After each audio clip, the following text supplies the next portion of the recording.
What's up, guys? Jason Payne, your host of the Sexy Business Status Podcast. I'm here with a good lifelong family friend since I was like 12, probably 12. That's right, it was. Somewhere around there. Yeah. Layne Peterson. We were just talking off camera how Layne went to Highland, I went to Gilbert. And you know, Rivalries. Most of my cousins, right? Rivalries. Yeah, and most of my cousins all the Gilbert days. Are you from Gilbert then? I moved here when I was 8 years old. We lived in Coolidge, Arizona. Cool. Yeah, my dad's a farmer, so Coolidge, we lived down in Coolidge, and then my mom and dad moved us up to Gilbert when I was like 8 years old. Oh yeah, but still, that was because all of his farmland was South Gilbert, Coolidge, Florence. Sure.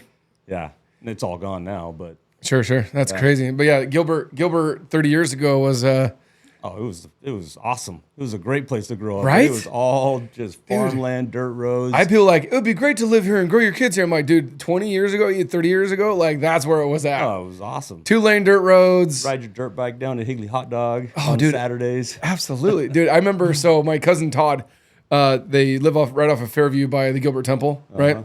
And they live off of Fairview, been there for 40 years. And before that whole thing was developed, just Fairview was there was 40 houses there, all acre, farmhouses. And yeah, I remember spending the night there. I'd go there Friday during the day. So we'd ride our quads or dirt bikes over to Higley Hot Dogs, get a Higley Hot Dog, get a vanilla shake. I still remember it or the blueberry shake was the best. Oh, blueberry, there you go. So and then we would and spend the night, and then the next day, same thing. We'd go back to Higley Hot Dog, but it was just dirt fields and alfalfa and jackrabbits and all that crap. A couple dairies you got to ride through. Yep. Yeah, that's crazy, dude. Great place to grow up. Funny, we're talking about Gilbert and all that. I remember my sister and my mom and a couple others. They actually rode horses from Greenfield and Elliott, where we lived, and they rode horses. It was like an all day thing, all the way to Higley Hot Dog and back. And they were fried. They were like tank tops, and they were just like tomato red, just fried. But they rode their horses to Higley Hot Dog and back. It's 4 or 5 miles, right? At least. Yeah, that's more than that. A good ride on some horses. Yeah, there and back. And one day I remember them doing that. So yeah, we would do that on Saturdays too, because my dad, it was basically like Gilbert and Pecos area where our barn was, and I kept our horses and stuff like that. And you remember Tyler Ray? Oh yeah, old school Gilbert guy as well. We'd go saddle up the horses. We were like 10, 11, maybe 12 years old. And we'd ride. Which is like 30 in Gilbert days, right? Like, yeah, you're experienced by then. Yeah, I remember we were riding, and they had those big manure trucks. They fertilize the ground with before they plant the alfalfa or whatever they were doing. Well, one just drove like right by us, and these horses went crazy, bucked us off right in the middle of, I think we were on Greenfield and Elliott or something like that, like right in the middle of the road. Horses take off. Somebody pulls over, picks us up. We got to go catch our horses. Go find them. But that was Gilbert. Dude, it was awesome. I remember that. From there we moved to Lindsay and Fry, and that's when Lindsay Road was still 2 lanes, and it was under construction for like 2 years, because I remember when it would rain, my dad and I would several times we'd have to go pull people out of the embankments because they tried to go like on the side or whatever, and it's just dirt there, so it's mud. So they would just sink. Yeah, because it's not developed or anything. It was just slide right in. 2-3 feet of water. Yeah, it was crazy. Slide right in. It's crazy. So Layne, in your business, so you didn't go the corporate route. So out of high school, where'd you go? What'd you do? And why did you not go to, or did you go to college? Went to ASU. I did. Okay. Yep. Yeah. I got done with high school. Did the whole 2-year thing out there on a mission. Came back. Mm-hmm. Where'd you serve? Mexico. Yeah. Okay. Yeah. Went to Mexico City. So. Oh yeah. So I was just northeast of you. Yeah, right between Mexico City and Guadalajara, that area right in there. Sure. Yeah. That's awesome. Got back, went to ASU, graduated in accounting. So I went to school of business, WP Carey School of Business, graduated in accounting. But while I was going to school, I had started framing, working construction. I remember that. Getting myself, and I got married really quick, I had a couple kids by the time I graduated. So, having to make a living, I'm working 40, 60 hours a week, plus I'm trying to get, finish my degree, and I do it. And when I graduated, it was 2005. Oof. Construction's booming, right? Booming. 05. Yeah. Yep. Yeah, construction's booming. I got, 3 or 4 framing crews. I'm building, 8 to 10 spec homes a year. I'm like, well, I'm not going to go be an accountant. This is great. This is gravy. Sure. So just kept doing that. And then the crash came. everything comes crashing down, right? And so at that point, that was 2008, 2009, and I've got to pivot, because everything is just dried up. Yeah, you went to stop sign real fast. Yeah, very fast. And so quickly pivoted and figured out distressed real estate. Started going down to the trustee sale and started like calling auction stuff. Auctions, yeah, down to the courthouse steps at the auction. Kind of figured that out pretty quickly, and I started calling. What made you go to that route? Because you're just thinking out loud. If you're framing, right, and you're married, have a couple kids, and you have an accounting degree, how does that all of a sudden go into ending up at the courthouse steps? It's funny. It really came through just contacts. I had a really good friend that I lived on the same street as him, and he started telling me that he is selling REOs. I'm like, what's an REO? This is literally 2008. Acronyms. Yeah. What does an REO mean? It's like, well, it's real estate owned. It's a bank-owned property. I'm like, banks own properties? Like, what's going on? And so I was on my last job. Framing. You were finishing. No, this is a general contracting job. Oh, GC. Okay. Huge remodel. Devin Breinholt. Sure. Yeah. So when he remodeled, did his big old basement home, and I was on my last. Like, I didn't have any other work lined up after this, and I'm like, what am I gonna do? And I'm talking to my buddy that lives on my street, and he's just like, hey, we're listing these properties, we're selling them for the banks. I'm like, well, do you need help? He's like, yeah, it's actually getting really, really busy.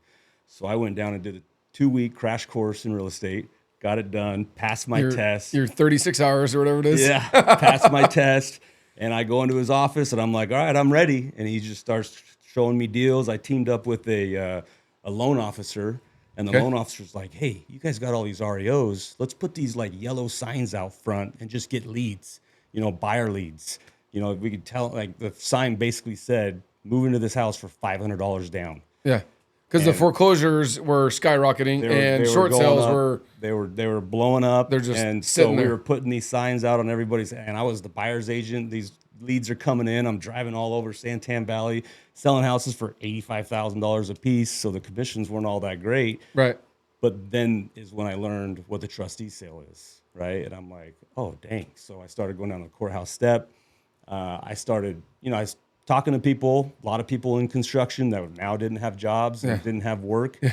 And they start finding out what I'm doing, and they're like, well, we want to buy some, right? And then it just kind of rolled into a bid service. Yeah, because they had some sort of cash. Then just like most of them, they lost it. They just let it go. They didn't, financially, they still had some cash, but they didn't have any foreseeable cash. Yes, exactly. And so that, not instantly, but pretty quickly, I had a pretty big client base of investors to buy down at the courthouse steps. And it was... I mean, how much money were you using of your own money at the time? So I was ballpark.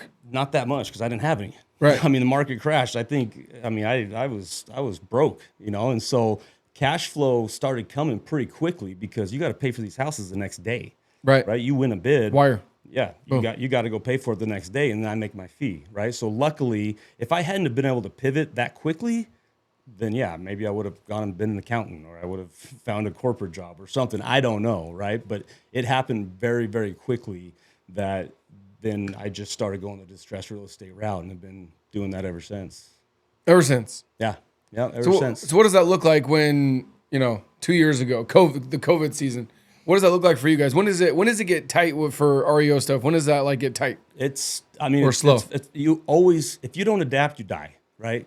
Adapt or die. That's kind of the industry that we're all in, right? I mean, I'm sure yours changes a lot too. Just the way people market. Doesn't rain, man. What do you do? Exactly. Yeah. You got to adapt or die. And so, the courthouse steps was great. And then like all the hedge funds started coming into town, and they were just gobbling everything up. Scooping. And if they weren't one of your clients, you weren't buying houses out of the courthouse, right? And so they just overbid you. Yeah, they're outbidding everybody. Cash. Yeah, they're just outbidding everybody. And so we were still able. I mean, I still have that business today. It's just kind of obsolete. Like there's not any foreclosures and nothing's happening really down there. Right. But at that point, again, I had to kind of pivot. I had to make some. I went and bought one of those Homevestors franchises, and I ran and operated the 7th largest Homevestors franchise in the country, from 2012 to 2018. In 2018, I sold mine. So Isn't it like buyuglyhouses.com type stuff? Yeah, the We Buy Ugly Houses. Yeah. You see their billboards. Oh, yeah. And it was a great. I loved It's it. a franchise, and you owned it. It is. You owned Yep, one of them. I own one of them here in Arizona. I think there's, I don't know, about 20 of them. Yeah. And Nationwide. So, yeah, and it was great investment, and it just kind of doing the same thing, but just pivoting, making some adjustments on your marketing or on how you're getting the houses, how your deal flow's coming through the doors is where you kind of have to pivot. Did you still use the same relationships from 05, 06, 07 to your spiff from between 2012 to 18? Is it a different relationship? Is it a different market? So it is a different relationship because for sure different people, yeah, different target market. For sure. I mean, I'm buying distressed real estate, right? So you're buying houses that are in need of work or in distressed situations, probate, divorce, foreclosure. And so it's a different clientele than I was working with when I was building houses, because Right. they're little higher end houses. They're all custom homes that I dealt with. I wasn't doing track homes. And so, yeah, completely different type of clientele that you're dealing with, and marketing too, right? Sure. So it was definitely an adjustment. But yeah, I've been doing that ever since, and it's just making little changes here and there because it's always changing. It's always changing. I mean, now everybody's got their podcast and they've got their social media, and everybody's an influencer. Ugh. And their deal flow is coming through in different ways, and so you gotta learn how to navigate around that. It's funny. It's funny you say the word influencer. Like everybody's an influencer, and I was like, "Oh, you're an influencer." And I'm like, "No." I was like, "That's not how I roll. I don't get paid just to put stupid videos online." But it's funny you said because off camera we were talking about Pace and Morby, how you and I both know Pace. Yeah. And he even said it on camera just a little bit ago, maybe a month or two ago. He said the word. He's like influencer. He's like, give it 24 months. Influencer it will have no merit. It won't be a thing. It's gonna be gone because if everybody comes an influencer, then who are gonna people look up to? If if all you're an influencer, then there's no value. There's no separation. How much do they sell the blue check mark for? Oh, it's like $14 a month. Yeah. There you go. Yeah. Once they did that, I was like, oh, there it goes. Right. Because anybody and their mom can get that at that point. But it's crazy. And Pace said that. He's like, dude, 24 months, the influencers are getting paid to be influencers. He's like, 98% of them are going to go away. It's just not going to be a thing anymore. Yeah. People getting paid to advertise near brands and all that crap. And I truly believe it too, because you asked me like, well, why do you do a podcast? I said, I do a podcast for several reasons. One of them is to get my voice out there because I've had success in the past, 14 years of being an entrepreneur or working for somebody and then starting my own business. But also it's a feeder for those in the blue collar space where they can listen to it because we all have marital issues, right? We all have financial issues, and most of us suck at owning a business or running a business in the beginning, right? And then as you go, like I said, but you're always pivoting and adapting. So you always need some sort of a mentor or a coach to kind of keep you going. That's why I tell people I'm a consultant, not a coach. Like a coach isn't like, oh, take you out and put you in when you do something stupid. Like you come to me, I tell you exactly the blueprint to do it. You pay me for the blueprint, I give it to you, and then you go implement it. Yeah, and you're bringing value. You're bringing value. It's very simple. It's like, oh, how'd you do this? Well, I took a buddy of mine from 1.8 to 4 million in a year, like not even a year, 10 months. Yeah, right. What percentage of that is relied on that person and not you? A lot. Yeah, I mean, the higher percentage. I don't want to be a dick, but you have the blueprint, right? You have the blueprint, but that person still needs to implement it. Yeah, if he doesn't implement it. So give him props. That he was very coachable. And he literally did everything I told him to a T. And that's where like there was no ego. You can't have an ego if you're going to do that, right? Yeah. Because there's other guys that I've taught and coached that still pay me, thousands of dollars, and I coach them every year, and they're growing, but just at a fraction of what other people that just like go all in. Yeah. And a lot of it is ego, or they just don't want it. Then something I realized that some people don't want a jet. Some people don't want that. They want to make 150, 250 grand a year. Have their picket fence, live in Morrison Ranch, do their jam, and they're like, I don't need to make $1 million a year. I don't need to make $500,000 a year. It's like, I want to do this, do it consistently enough, pivot where I need to. And that's fine. And do it. And I'm like, and they're great people. And they're totally great people. Fine. And I'm like, totally okay, fine. cool. But I'm like, but my business is, I'm like, but you said you want to do, like, I gave you my book, 8 Phases to 8 Figures. I'm like, 8 figures is $10 million. But they go from doing $1 million in revenue to like 3 or 4, and they go from making, $80,000 a year, making $250,000, and then they stop. Yeah. And I'm like, why are you stopping? Because I didn't stop, right? Yeah. And then I've had to realize, I'm like, not everybody wants to be like me. And now everybody wants to do, like, I want to do $25 million in roofing by 2025. Yeah. That's like It's awesome. 18 months, right? And so like, and we did 10 million last year. Yeah. But some people just don't want that. Well, and a lot of people, I mean, sometimes they do, right? But they go through life-changing events, right? A divorce or a death or something in their life. Business partnerships. Business partners. Oh my gosh. Yeah, we could go on for hours about that. I mean, those are tough. They're tough, right? And you know, you have somebody that steals from you. That's when they back up, right? That's when they pump the brakes and they're like, maybe I don't want to do that next time. Yeah. Right. Or maybe I don't do that and I go here. Yeah. Right? Or maybe they take it so personal and it damages them so bad they kind of crawl under a rock for a while. Yeah. And then it takes them a little time to crawl out of it. I mean, I know that. I mean, I've been through life stuff, you know, markets up, down, marriage up, marriage down, relationships, kids, all money. the stuff that, money. I mean, so it's really an emotional roller coaster and sometimes that's just what it is, right? It's not that somebody doesn't want that; it's that they can't handle that roller coaster and be consistent throughout the way. Well, it's funny that you bring up the consistency part, is because that's what it requires. I'm like, dude, if you working out, right? I'm like, I did it about 18 months ago. I remember like, dude, I'm gonna go after it. I'm gonna lose weight. I'm gonna get in shape. Let's do it. I was 5'9". I'm not like you, 6 foot.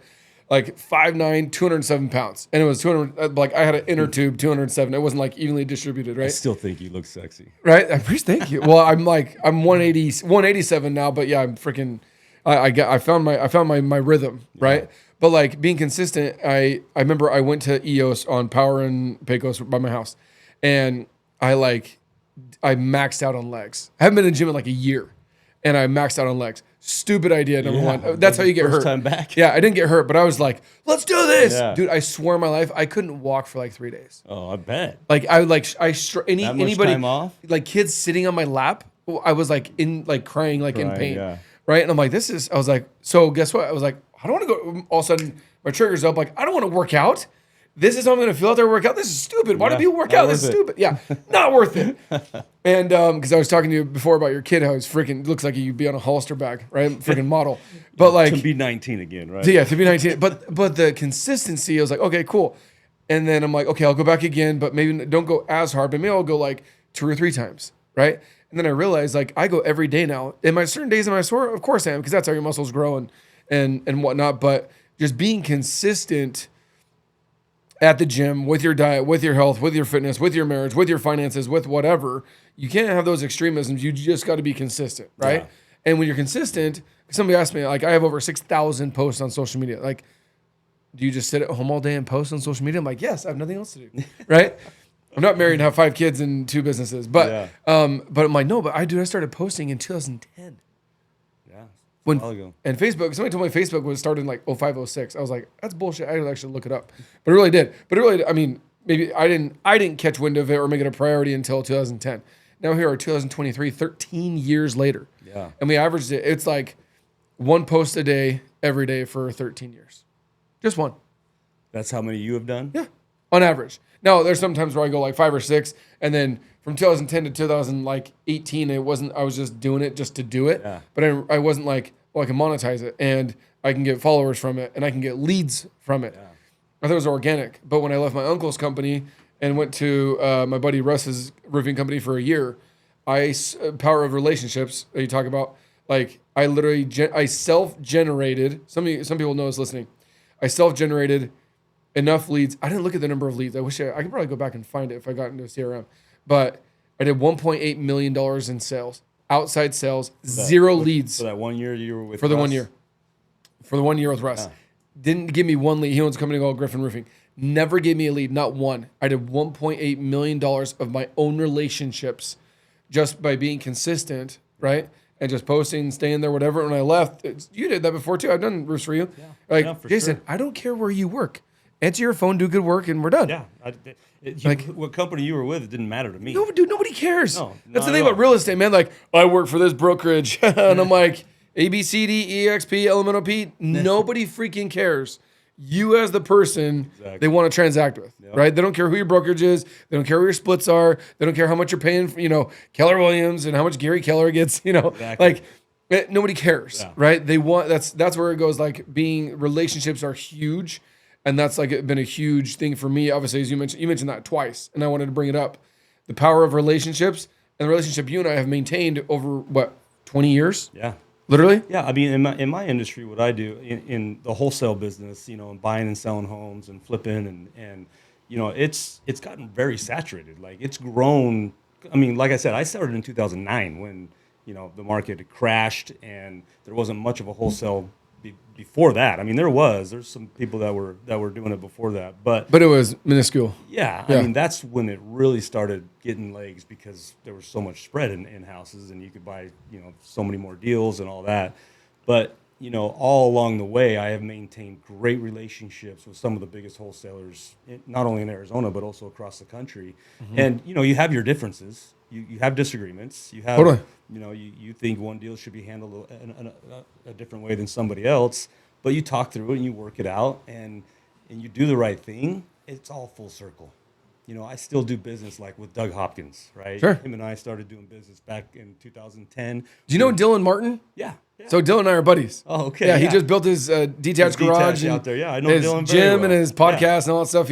I think he's about ready to turn it on and get it cranking. But yeah, you mentioned Doug, and so yeah. Dylan's I've a good buddy of mine. I've been doing business with them since the market crashed and Forever. We were bidding on properties together. We kind of combined our bid services, and again, you have differences. Not everything is going to go smoothly every single time, right? But you Sure. do the right thing. You treat others with respect, how you should be treated, and it all comes full circle, right? So you screw somebody over one time, Right. and that word spreads in whatever industry you're in. I mean, that can do more damage than you'll done. ever know. Oh yeah, yep. And I'll leave it at that because I have a story, but I'll leave it.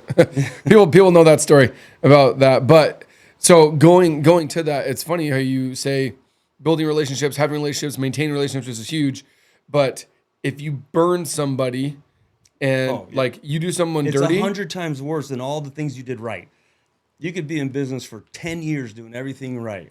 You screw somebody over one time in a way, and that is just going to spread like wildfire. It's not worth it. dude, it could bury your business, your family, Right. your income, like several things. That one decision. One. Because you wanted to make a little bit more money or you... Isn't it crazy? whatever. So with talking about partnerships and that kind of stuff, I'm like, for what?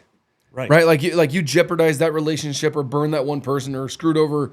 Grant Cardone talks about a deal isn't a deal unless both parties win, right? Yeah. And like every time I talk to people about these scenarios that you and I are talking about, it's not like, oh, this person, he screwed him over, but he made millions, or like he took off, or he like exploded his business. It's very minor, the Right. benefits, but they're so short-minded about those benefits. Too many people are like that, and it's very unfortunate. It's like it's an ethical thing at the end of the day, right? It just is. But like, so that's the thing is, I always tell people, I'm like, dude, and I've had to right a lot of my wrongs, from the previous business that I owned, my consulting business, and I've had to just go in and eat crow and go in and be like, dude, I'm sorry. Yeah. I've done it half a dozen people who I burned, whether it was intentional or not intentional, but I've gone to everybody. And I think I just finished my round. It took me 6 months to get through, to get everybody in, whether it's lunches or golf or just a simple phone call back. Hey, I want to let you know, I'm sorry for what I did. How can I make it right? It's not easy. Dude, it's, how humbling it is. Oh, it's not. Dude, easy. None of that's easy. None of that's easy to suck up your pride and just do the right thing. Even at the end of the day, there's been deals that I've had to write checks for that I still didn't feel like I was in the wrong, right? But the other person did, so the difference wasn't going to get worked out. Yeah. So you agree on something so both parties are happy and you go your ways, still have good feelings for each other. I mean, as much as you can. Right. It's just not worth it. It's not worth it to just hold on to every penny or to, screw somebody over because you're going to make that And then much just more do money. this. So it all comes full circle. Dude, It all comes back around. I just got done paying somebody back 20 G's. I just let him bleed out like a month, every month, or paid him every week for like 5 months, because we owed him like 20 G's. And people say, well, dude, like you close the business, close the LLC, close the bank accounts. Like we didn't file bankruptcy, but I'm like, dude, I still have those liabilities though, right? Like people did me a service in January or whatever month that was, that is still owed, even though we closed doors and crushed everything. Like I still have an ethical obligation to those people to fulfill it. Yeah. So I just got done paying him $20,000. I have another buddy that helped us sell the event, right, and bring in clients and sell tickets and all that stuff, he's another 20 G's out of my own pocket, right? And everybody else is like, oh, cool, see you later, bye. And I'm like, that's not the right thing to do, because I can go to bed knowing I've never fucked one over, ever. Yeah, now, if I made a mistake, and the damage that it could do to your image, your name. I mean, because obviously you are your brand. Yes, and so 1000%. It's just not worth having that taint your brand. You know, that Jason Payne brand that you're building, you're working so hard to build. Right. It's not worth it to. Yeah. Well, and that's why I said, because some people said, hey, do you want to keep the fist and keep the Menace name and the brand and all that stuff? It's like, dude, it's tainted, man. It's got doo-doo on it. Yeah. And it's never gonna come away. You might build it back and build better and blah blah blah. But I was like, nope, not worth it. I'll keep my personal brand and do my own thing. And thanks to God and a lot of other friends and family around me, like, haven't skipped a beat. Good, and we also we're coaching 35 business owners that have paid in full for 12 months. Yeah. And some of those dudes are only in 2 months. Yeah. So like, who's gonna fulfill the other 10 months? So I do audits. I do weekly calls for 10 months for free. And I'm only like 6 months in. Yeah. But I know, like, it's gonna, like you said, it's gonna come back around. Yeah. Sometimes, but like, always think of, especially when it comes to investing and flips and whatnot, like, think about the long term, right? A lot of us, we're just in society, media, culture, religion, everything is just so short-sighted. Everything's like right now. They want like immediate response. They want immediate results. And I'm like, dude, think long-term game. I mean, that says a lot. I mean, when you do a deal, it needs to make sense for both parties, right? Right. I mean, a lot of times when people talk about guys in my industry, they think, oh, you're out there just taking advantage of people. Well, no, we're not. I mean, you find a need and you fulfill it, right? You satisfy it. They're calling us for a reason to sell their home. They're not calling a realtor. Right. There's a reason, right? Totally. There's value in everything that we do. And so, but what you said earlier, it's not easy. It's not easy sucking up the pride and doing what you're talking about doing. And it's easy for some people, but it's also not easy staying consistent on a year after year and just remaining consistent and doing what you're doing. It's tough for some people, right? And it's not like they don't have the aspirations and goals to get to the level that they want to get. It's just that consistency that's just difficult for them. Well, that's why like the health and fitness space is a multi-billion-dollar, trillion-dollar, empire, because people, January 1st, I'm going to lose weight, and then they go buy the Nikes and they go buy the first form, or they get Andy Frisella podcast and 75 hard, and they get 6 days in, and then they, right, and then a quarter later they do it, and a quarter later or the next year they do it over and over and over again. But that's the same with business owners, like Brandon Dawson, but partners with Grant, talks about that. He's like, dude, the average small business owner stays in business for 3 years, does $2 million in business, or a year in revenue, and has less than 10 employees. And he said that's 95% of all small business owners. And they're only in business for 2 years? 2 years. And then they close the doors. And then they're like, I'm out. It's too hard. It's too hard. Well, and he's like, well, that's the thing. And Hermosi talks about it like crazy. Like, dude, if you would just not give up, whatever it is, even if you suck at it, if you just not give up, you're going to beat out 90% of your competition. So true. And that's the thing. I'm like, dude, I was like, just keep going. Like, I have a buddy who owns a roofing company, $15 million a year roofing company. He's selling right now. He's like, dude, it's too much stress. I don't want to do it. Cool. Bring me your number one, all your top sales guys, all your top production people. I know your marketing, so I'm just going to go take that market. Literally, this happened like 2 weeks ago. I'm like, nope, not a problem. I think he's just selling assets and getting rid of it. But I'm like, dude, I was like, you just give up. No, but that's true. I mean, I have massive pressure though. I've got 2 kids now. I graduated high school. I mean, one of them worked for you for a minute, and yeah. And is your GM or your what do you call the higher up, your crew manager? Or my production manager, Diego. Yeah. Fired him. Yeah. Fired my son, right? Yeah. Rightfully so, right? My son wasn't showing up. He was showing up late. He was doing whatever he was doing, just out of high school, trying to figure his stuff out. But that's the thing that he has learned, because I've told him and his younger brother, who just graduated high school now, and his younger brother's totally different, selling solar, doing great. Nice. But if you just show up and are consistent and you work harder than the other people in your company, that's 90% of the battle. That's 90% of the battle. Right. I mean, especially someone at that level of an employee, right? I mean, that is huge value for like someone like yourself. you know that employee is going to show up. You know that employee is going to be there. Yeah, well, I know. Like, Makes them more valuable than 90% of your employees. Yeah, well, and like I said, having that consistency, knowing that they're going to show up Monday through Friday, it's very, very comforting for your boss to know that. Like, they're going to show up every single day and put in the work. Like, I can work on your skill set, not a problem. We can twist that, adjust that, go up. But if you don't show up, man, like, I can't show up for you. Right. Exactly. Right? Who had the quote that says you can't outsource push-ups? Elon or something. I forgot who it was, but Sounds like something you'd say. Well, I stole it. I definitely say it all the time. I quote it all the time on social media, but it's not my quote. But like, you can't outsource push-ups. Like, however, like Grant Cardone, 65 years old, freaking six-pack, like chiseled mofo. Looks good. I don't care how much money you have. The Musks and the Bill Gates and whoever, Bezos of the world. It doesn't matter. Zuckerberg's, like, you dudes that go to the gym. I appreciate that because that takes just consistency, right? Yeah. And going in every single day and put in the work. You cannot, no matter how much money you have, you can't cut a check and be like, okay, I'm going to have a six-pack tomorrow. Dude, especially when you get, how old are you now? 36. Oh, so you're not that much young. But dude, once you start getting that age, it's not all that easy. You can't just go once a week and expect what you have. I work out 7 days a week. It's a mental thing for me now. Yeah, you're crazy. I work 7, and it might be you're a 45. Oh, don't say that. That was a good. You're savage. That was a compliment back in the day. But that's yeah. I just do one. It's more mental for me, right? Like it's. I've been doing it so much. I've done 75 hard. Andy Frisella's program. I've done it 3 times. Like it's just now it's in my blood. It's something that, and I teach it. I coach it. So now I even have a kid.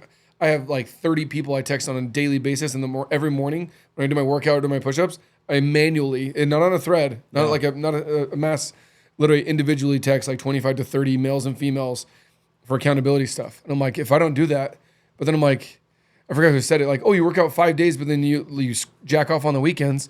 It's like, dude, like, what if you didn't jack off on those 2 weekends?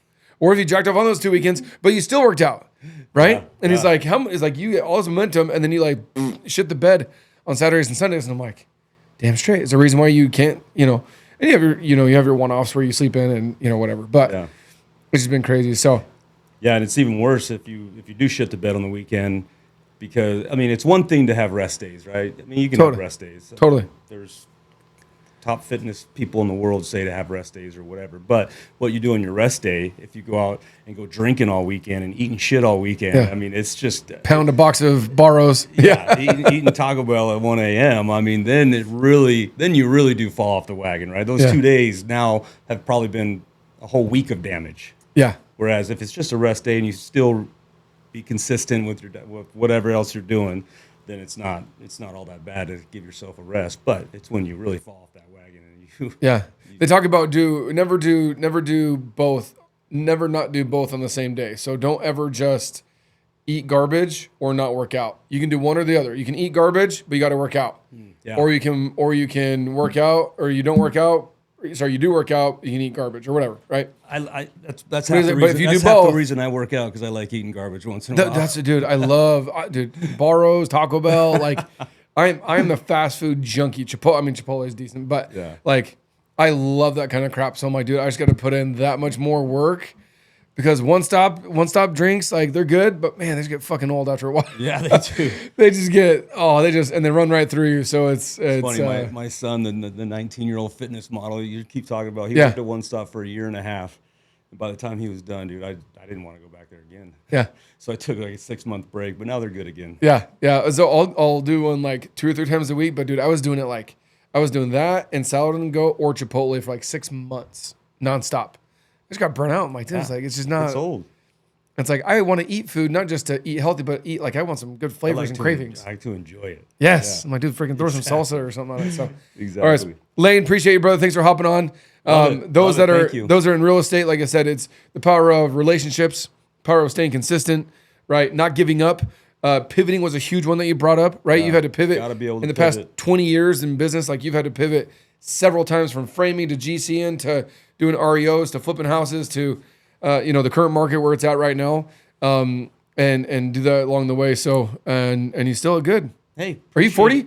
I'm 44, dude. You're 44. Yeah. Well, you're Ben's age. Okay. Yeah. Okay. No, Ben's older than me. Is he? Yeah, he's 47. He's my oldest brother Grant's age. Okay, so he's got a few years on you. He's got a few years There you go. on me. Yeah. There you go. Yeah, I was gonna say once you get over 40, dude, going to the gym Yes. it doesn't work if you're only going once or twice a week. Yeah, you got to just stay on it. Yeah. I love it. Cool. I appreciate you having me though, dude. Yeah, dude. I mean, I remember when I met you. You literally, I think, were 13 years old. No, let's see. You're 36, so that's about 7 years. I don't even think I was 22 years old yet. I just gotten married. And just got married. I was like a leader in your Yeah. church. Yeah. So you must have. You were a teacher. So you had to have been 14. Yeah. You It had to was be like 14. junior high school. Yeah. Yep. Yeah. We've been Just friends ever since. Staying in touch. I did your addition on your house. Yep.